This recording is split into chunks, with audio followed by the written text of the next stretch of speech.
Hello, aking mga kaibigan, subscribers, followers, supporters. Blessed day po sa inyo. Ngayong araw po ay magluluto ako ng sopas. Meron pa akong nilagang itlog. Nalaga ko na po ito kagabi. Meron tayo ditong hotdog. Hindi po lahat ng hotdog magagamit. Siguro mga 4 na piraso lang.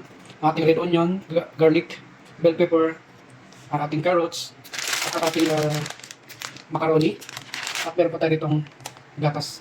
So yun po yung ating mga sangkap. Halika, samahan niyo po ako magluto, aking mga kaibigan. So yan po mga kaibigan, nakahanda na po lahat ng ating sangkap. Yan, nahugasan ko na po yung macaroni. Yung ating carrots at bell pepper ay na-slice na.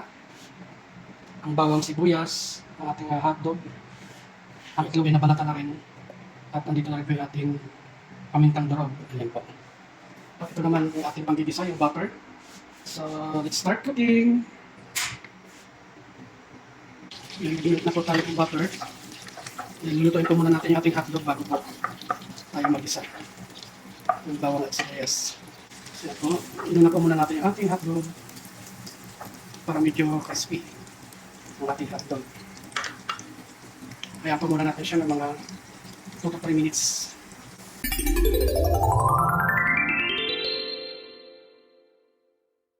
So after 3 minutes, ayan na po yung ating hotdog. Ilalagay na po natin yung ating bawang para mag-isa.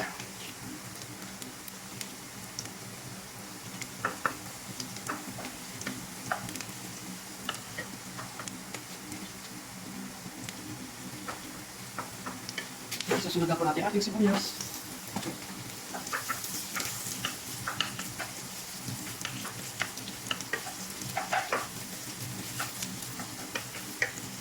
So yun, bato na rin po yung ating sibuyas. Ilalagay na po tayo ng paminta para mahalo-halo na po sila lahat.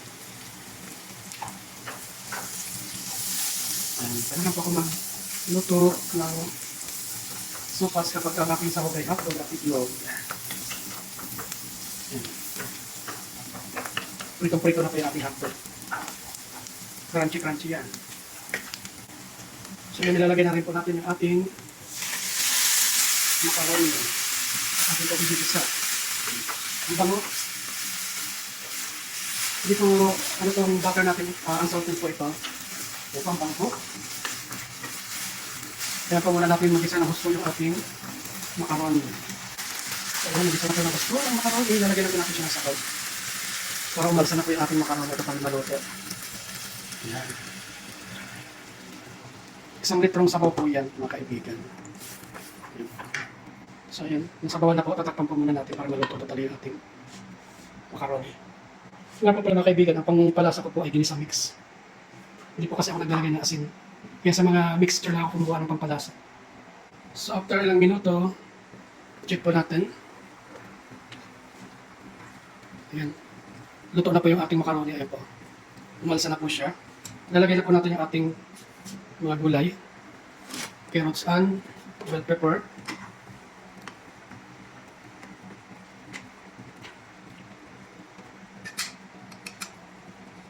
At yung ating itlog.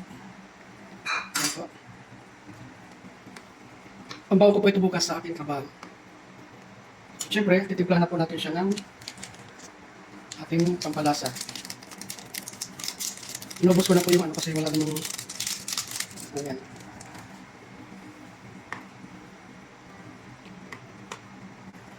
Inalagay na rin po natin yung ating gatas.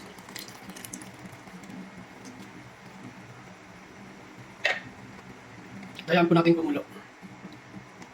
At pagkakulo po niya, pakulos na po natin yung kamay. So yan, after a couple of minutes, kumulo na po yung ating sabaw. At lutong-luto na rin po yung ating gatas. Let's check kung ano yung lasa. Wow, ang sarap. Manamis-namis dahil sa carrots at sa bell pepper. At medyo may kaunting alat dahil sa inubos ko lang itong isang sachet ng ginisa mix. Pero ang sarap, grabe. Complement yung butter, yung hotdog, yung gulay. Hindi ko napaparami na naman ang aking makakain ito. Hindi ko na naman mapipigilan ito ang magdagdag ng kanin. Yan. So that's all mga kaibigan. Huwag po natin masyadong labugin yung ating macaroni dahil kaalsa pa yan. Tama lang yung ganyang alsa ng macaroni kasi maluluto pa yan later on. That's all. ang ating simpleng sopas. Macaroni soup with hotdog and egg. Ayan po mga kaibigan, ang ating masarap na baon para bukas.